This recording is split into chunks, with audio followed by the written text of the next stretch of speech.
Baik, Assalamualaikum warahmatullahi wabarakatuh. Selamat pagi, Bu Sari dan teman-teman. Di sini saya Intan Malika Soha. Pada kesempatan kali ini, kami akan membahas mengenai ketentuan umum dan tata cara perpajakan oleh kelompok 5. Baik, untuk kelompok 5, kami persilahkan. Baik, terima kasih atas waktunya yang telah diberikan. Kami dari kelompok 5 akan mempresentasikan mengenai ketentuan umum dan tata cara perpajakan.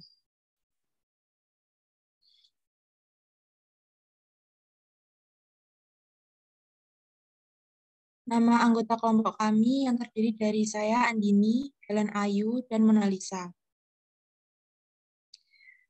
Selanjutnya, dasar hukum. Peraturan perundang-undangan yang mengatur pajak penghasilan di Indonesia adalah UU Nomor 7 tahun 1983 yang telah disempurnakan dengan UU Nomor 7 tahun 1991, UU Nomor 10 tahun 1994, UU Nomor 17 tahun 2000, UU Nomor 36 tahun 2008, Peraturan Pemerintah, Keputusan Presiden, Keputusan Menteri Keuangan, Keputusan Direktur Jenderal Pajak, dan Surat Edaran Direktur Jenderal Pajak. Pengertian dalam ketentuan umum dan tata cara perpajakan. Berikut ini beberapa istilah atau pengertian umum dalam membicarakan perpajakan sesuai pasal 1.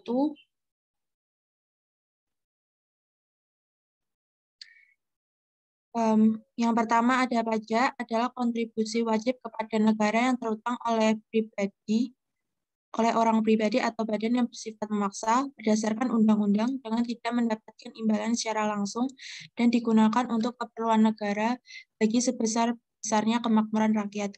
Yang kedua, wajib pajak adalah orang pribadi atau badan meliputi pembayar pajak, pemotong pajak, dan pemungut pajak yang mempunyai hak dan kewajiban perpajakan sesuai dengan ketentuan peraturan perundang-undangan perpajakan.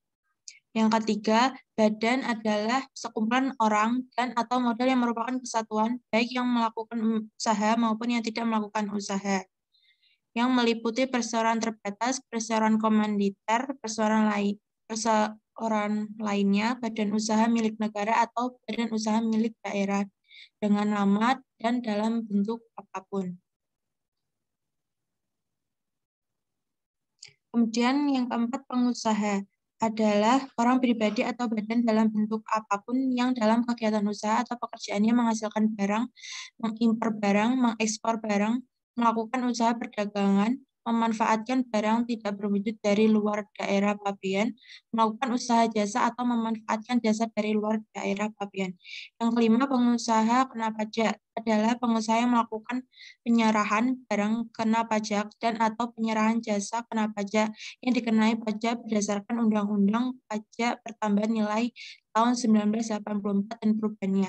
Yang keenam, nomor pokok wajib pajak adalah nomor yang diberikan kepada wajib pajak sebagai sarana dalam administrasi perpajakan yang digunakan sebagai tanda pengenal diri atau identitas wajib pajak dalam melaksanakan hak dan kewajiban perpajakannya. Selanjutnya, masa pajak adalah jangka waktu yang menjadi dasar bagi wajib pajak untuk menghitung, menyetor, dan melaporkan pajak yang terutang dalam suatu jangka waktu tertentu sebagaimana ditentukan dalam undang-undang ini. Kemudian tahun pajak adalah jangka waktu 1 kalender, kecuali bila wajib pajak menggunakan tahun buku yang tidak sama dengan tahun kalender. Yang ke-9, bagian tahun pajak adalah bagian dari jangka 1 tahun pajak. Yang ke-10, pajak yang terutang adalah pajak yang harus dibayar pada suatu saat dalam masa pajak, dalam tahun pajak, atau dalam bagian tahun pajak sesuai dengan ketentuan peraturan perundang-undangan perpajakan. Yang ke-11, surat pemberitahuan adalah surat yang oleh wajib pajak digunakan untuk melaporkan perhitungan dan atau pembayaran pajak. Kemudian surat pemberitahuan masa adalah surat pemberitahuan untuk suatu masa pajak. Kemudian surat pemberitahuan tahunan adalah surat pemberitahuan untuk suatu tahun pajak. Kemudian yang keempat, surat setoran pajak adalah bukti pembayaran atau penyetoran pajak yang telah dilakukan dengan menggunakan formulir atau telah dilakukan dengan cara lain kas negara melalui tempat pembayaran yang ditunjuk oleh Menteri Keuangan. Kemudian surat ketetapan pajak adalah surat ketetapan yang meliputi surat ketetapan pajak kurang bayar, surat ketetapan pajak kurang bayar tambahan, surat ketetapan pajak nihil atau surat ketetapan pajak lebih bayar. Kemudian surat ketetapan pajak kurang bayar adalah surat ketetapan pajak yang menentukan besarnya jumlah pokok pajak, jumlah kredit pajak, jumlah kekurangan pembayaran pokok pajak, besarnya sanksi administrasi dan jumlah pajak yang masih harus dibayar. Kemudian surat ketetapan pajak kurang bayar tambahan adalah surat ketetapan pajak yang menentukan tambahan atas jumlah pajak yang telah ditetapkan. Kemudian surat ketetapan pajak nihil adalah surat ketetapan pajak yang menentukan jumlah pokok pajak sama besarnya dengan jumlah kredit pajak atau pajak tidak terutang dan tidak ada kredit pajak. Kemudian surat ketetapan pajak lebih bayar adalah surat ketetapan pajak yang menentukan jumlah kelebihan pajak. Karena jumlah kredit pajak lebih besar daripada pajak yang terutang atau seharusnya tidak terutang. Kemudian surat tagihan pajak adalah surat untuk melakukan tagihan pajak dan atau sanksi administrasi berupa bunga dan atau denda. Kemudian surat paksa adalah surat perintah membayar pajak dan biaya penagihan pajak. Kemudian kredit pajak adalah pajak penghasilan. Nah, mohon maaf, kredit pajak untuk pajak penghasilan adalah pajak yang dibayar sendiri oleh wajib pajak ditambah dengan pokok pajak yang terutang dalam surat tagihan pajak karena pajak penghasilan dalam tahunan berjalan tidak atau kurang dibayar, ditambah dengan pajak yang dipotong atau dipungut, ditambah dengan pajak atas penghasilan yang dibayar dan terutang di luar negeri. Kemudian dan seterusnya. NPWP dan NPPKP. Nomor pokok wajib pajak atau NPWP merupakan suatu sarana dalam administrasi perpajakan yang digunakan sebagai tanda pengenal diri atau identitas wajib pajak. Kemudian pengertian nomor pengukuhan PKP atau NPPKP atau nomor pengukuhan pengusaha kena pajak adalah nomor identitas yang dimiliki oleh wajib pajak atau WP yang telah dikukuhkan sebagai pengusaha kena pajak. Alasan kenapa WP dikukuhkan sebagai PKP adalah berkaitan dengan perpajakan yang dikenakan. Selanjutnya akan dipresentasikan oleh Mona Lisa.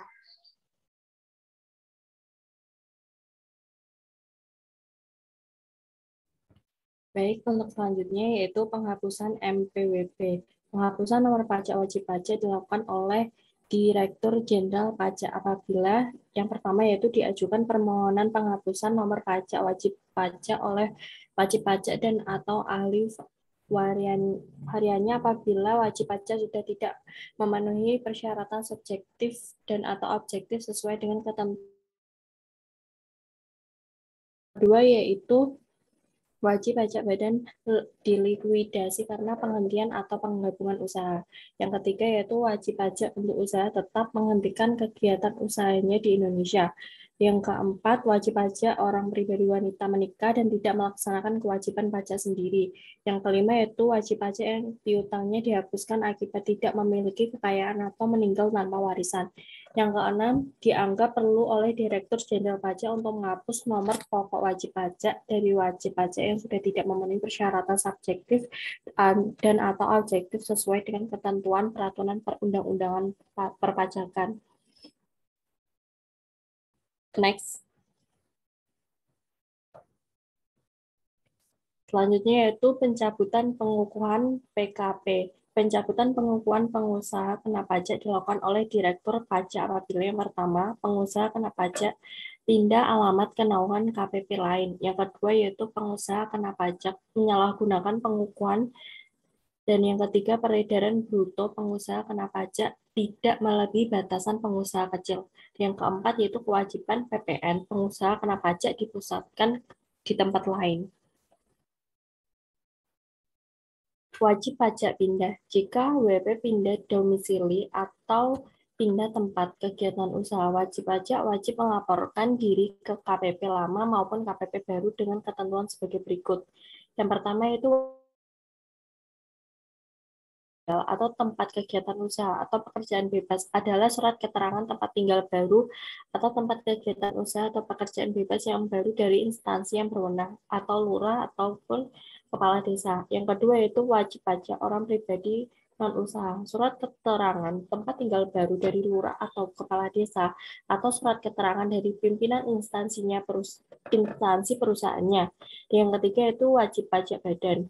Pindah tempat kedudukan atau tempat kegiatan usaha adalah surat keterangan tempat kedudukan atau tempat kegiatan yang baru dari lurah atau kepala desa. Selanjutnya yaitu tentang pembayaran pajak. Yang pertama yaitu membayar sendiri pajak yang terutang.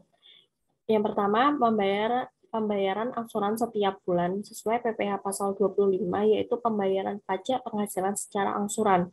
Yang kedua yaitu pembayaran PPh sesuai pasal 29 setelah akhir tahun yaitu pelunasan pajak penghasilan yang dilakukan sendiri oleh wajib pajak pada akhir tahun. Selanjutnya yaitu yang kedua melalui pemotongan dan pemungutan oleh pihak lain. PPh pasal 4 ayat 2, PPh pasal 15, PPh pasal 21, 22, dan 23, serta PPh pasal 26. Yang ketiga yaitu melalui pembayaran pajak di luar negeri sesuai PPh pasal 24. Yang keempat oleh pihak yang ditunjuk pemerintah, misalnya bendaharawan pemerintah. Yang kelima yaitu pembayaran pajak-pajak lainnya, seperti pembayaran pajak bumi dan pembangunan atau PBB. Yang kedua yaitu pembayaran biaya perolehan hak atas tanah dan bangunan. Yang ketiga yaitu pembayaran biaya materai. Selanjutnya yaitu tempat dan sarana pembayaran. Pajak pelaksanaan pembayaran atau penyetoran pajak dilakukan ke kas negara melalui satu layanan pada loket atau teller dan atau layanan dengan menggunakan sistem elektronik lainnya pada bank persepsi atau pos persepsi atau bank devisa persepsi atau bank persepsi mata uang asing. Pembayaran dan penyetoran pajak dilakukan dengan menggunakan surat setoran pajak atau SSP atau sarana administrasi lain yang disamakan dengan SSP. Surat setoran pajak atau SSP. SSP adalah bukti pembayaran atau penyetoran pajak yang telah dilakukan dengan menggunakan formulir atau telah dilakukan dengan cara lain ke kas negara melalui tempat pembayaran yang ditunjuk oleh Menteri Keuangan. Untuk formulir SPP dibuat dalam rangka 4 dengan peruntukan yang pertama lembar ke-1 untuk arsip wajib pajak, yang lembar kedua untuk kantor pelayanan pembendaharaan negara atau KPPN. Yang ketiga yaitu lembar ketiga pelayanan pajak. Dan untuk lembar keempat untuk arsip kantor penerima pembayaran. Untuk pelaporan akan dibacakan oleh Helen.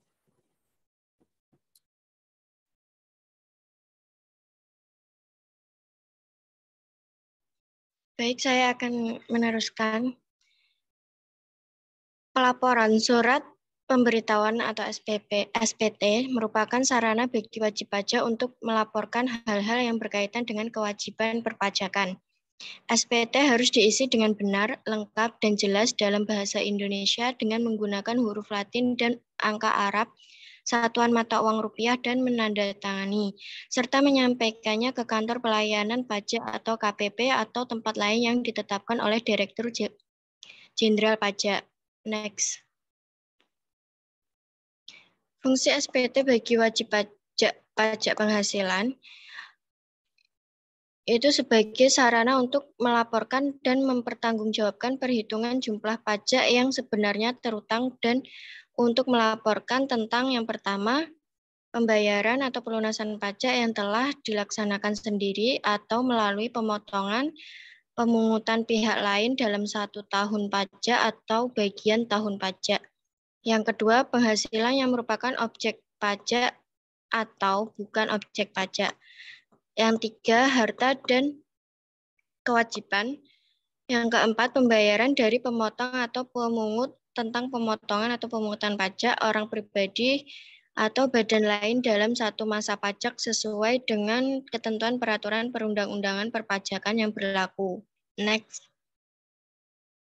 Pajak penjualan atas barang mewah yang sebenarnya terutang dan untuk melaporkan tentang yang pertama, pengkreditan pajak masukan terhadap pajak keluaran. Yang kedua, pembayaran atau pelunasan pajak yang telah dilaksanakan sendiri oleh pengusaha kena pajak atau melalui pihak lain dalam satu masa pajak sesuai dengan ketentuan peraturan perundang-undangan perpajakan. Next. SPT dibedakan menjadi sebagai berikut. Yang kedua, SPT massa, yaitu SPT yang digunakan untuk melakukan pelaporan atas pembayaran pajak bulanan. Yang kedua, surat SPT tahunan, yaitu SPT yang digunakan tahunan. Next. SPT dianggap tidak disampaikan apabila pertama, surat pemberitahuan tidak ditandatangani. Yang kedua, surat pemberitahuan tidak sepenuhnya dilampiri keterangan atau dokumen yang ditetapkan.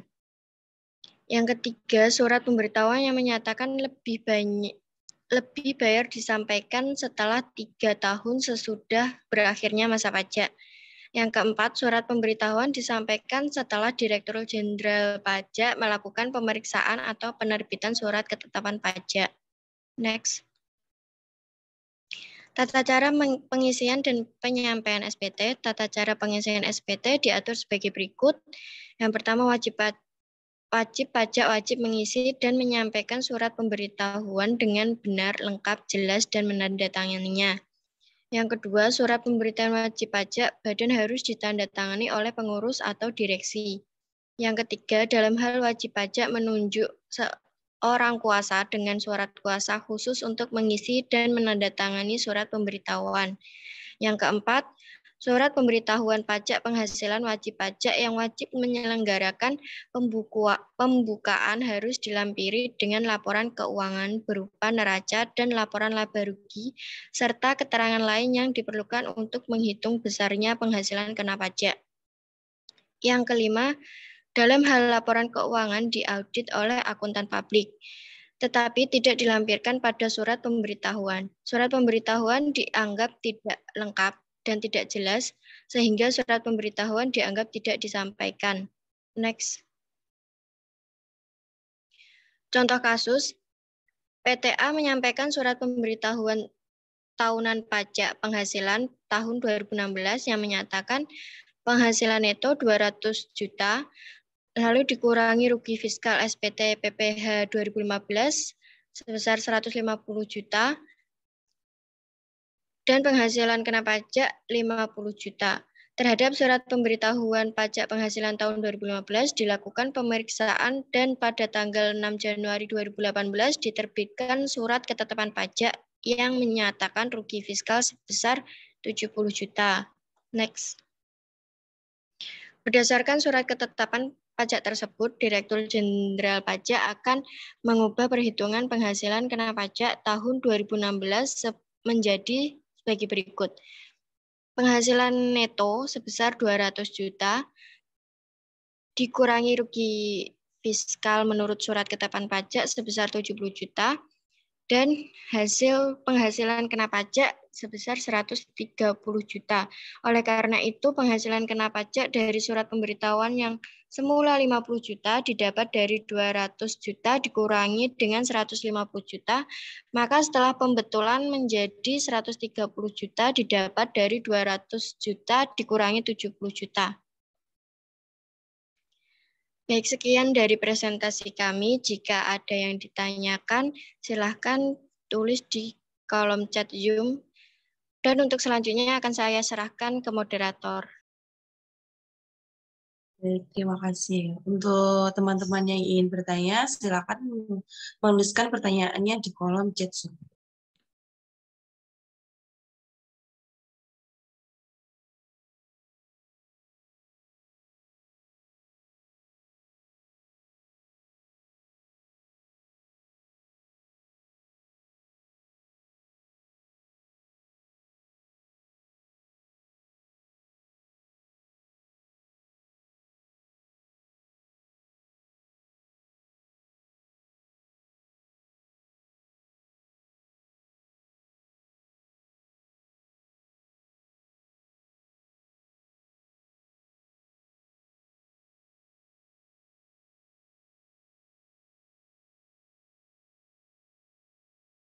Baik, karena sudah ada beberapa pertanyaan, maka untuk kelompok 5 saya beri waktu untuk 5 menit untuk mendiskusikan jawaban dari pertanyaan teman-teman.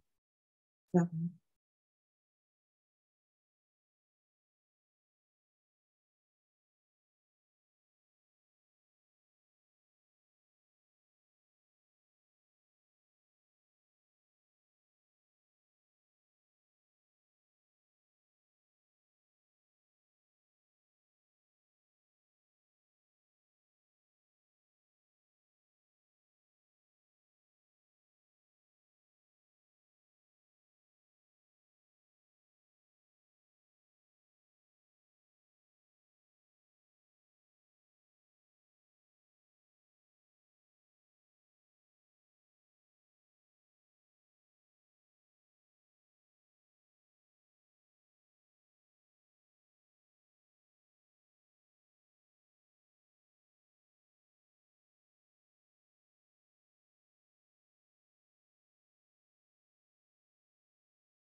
Untuk kelompok 5 yang sudah menemukan jawaban, silahkan.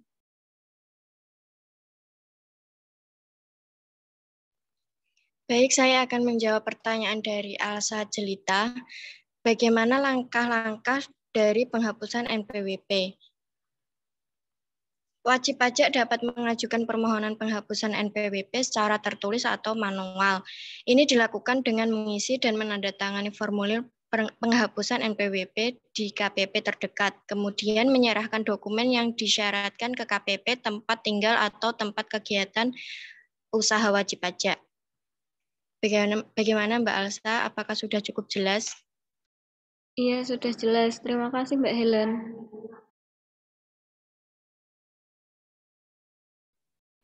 Baik, selanjutnya saya akan menjawab pertanyaan dari Fitri Astuti, yaitu jelaskan tentang hak wajib pajak untuk membentukkan SPT sebelum dilakukan pemeriksaan, yaitu ketentuan terkait hak wajib pajak untuk melakukan pembetulan SPT diatur dalam pasal UU KUP, bahwa sepanjang sebelum dilakukan tindakan pemeriksaan wajib pajak diberikan hak untuk melakukan pembetulan SPT tanpa terikat waktu, kecuali untuk pembetulan menyatakan rugi atau lebih bayar dibatasi paling lama 2 tahun sebelum daluarsa penetapan. Bagaimana untuk Fitri? Baik, sudah jelas. Terima kasih atas penjelasannya. Baik, saya akan menjawab pertanyaan dari Nida Ulfitri. Kapan surat paksa terkait dengan wajib pajak yang tidak mau membayar pajak atau kurang bayar dikeluarkan oleh petugas pajak? Jawabannya adalah surat paksa diterbitkan apabila wajib pajak atau penanggung pajak tidak melunasi utang pajaknya sampai dengan tanggal jatuh tempo dan penanggung pajak tidak memenuhi ketentuan dalam keputusan persetujuan angsuran atau penundaan pembayarannya. Kemudian saya akan menjawab pertanyaan dari Teresia Natalia. Apa yang dimaksud dengan pengkreditan pajak masukan terhadap pajak keluaran? Jawabannya adalah pengkreditan pajak masukan merupakan suatu upaya dari PKP untuk memasukkan kembali PPN yang telah dibayar melalui pajak keluaran yang telah dipungut. Bagaimana Mbak Teresia? Baik, terima kasih atas jawabannya, sudah cukup jelas.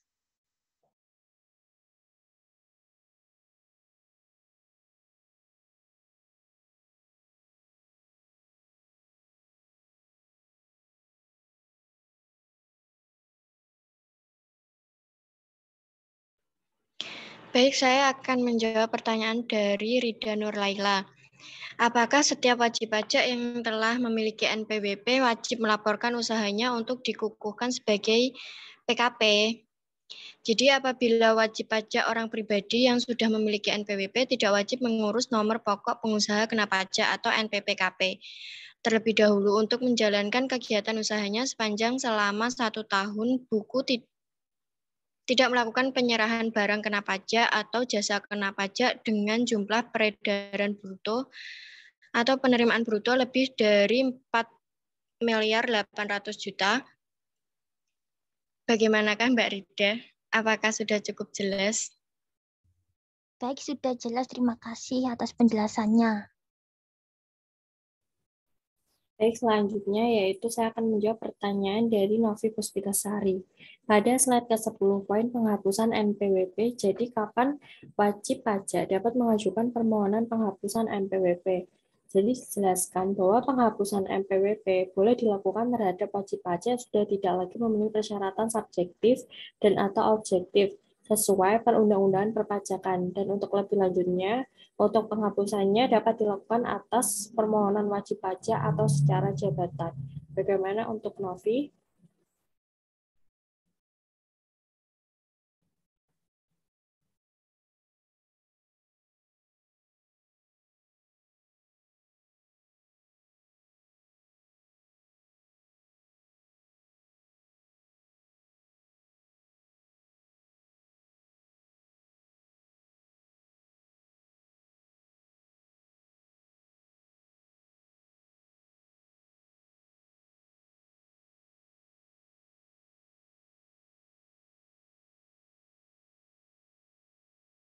Baik, saya kira seluruh pertanyaan dari teman-teman sudah terjawab. Baik, untuk kesimpulan yang saya dapat dari kegiatan presentasi pagi hari ini adalah pajak merupakan kontribusi wajib kepada negara yang terutang oleh orang pribadi atau badan yang bersifat memaksa berdasarkan undang-undang dengan tidak mendapatkan timbal balik secara langsung dan digunakan untuk keperluan negara bagi sebesar-besarnya kemakmuran rakyat. Pajak mempunyai peranan yang sangat penting dalam kehidupan bernegara, khususnya di dalam pelaksanaan pembangunan karena pajak merupakan sumber pendapatan negara untuk membiayai semua pengeluaran termasuk pengeluaran pembangunan. Dana pajak juga digunakan untuk membayar utang negara dan bunga atas utang tersebut. Pemerintah juga menggunakan dana pajak untuk membiayai jaminan kesejahteraan dan pelayanan publik. Penyediaan listrik, air, dan penanganan sampah juga menggunakan dana pajak dalam porsi tertentu. Pajak juga memiliki hukum yang mengaturnya. Baik, terima kasih untuk kelompok presenter dan teman-teman yang telah mengikuti pembelajaran pada pagi hari ini. Semoga ilmu yang kita dapat bermanfaat. Selamat pagi. Wassalamualaikum warahmatullahi wabarakatuh. Waalaikumsalam warahmatullahi wabarakatuh.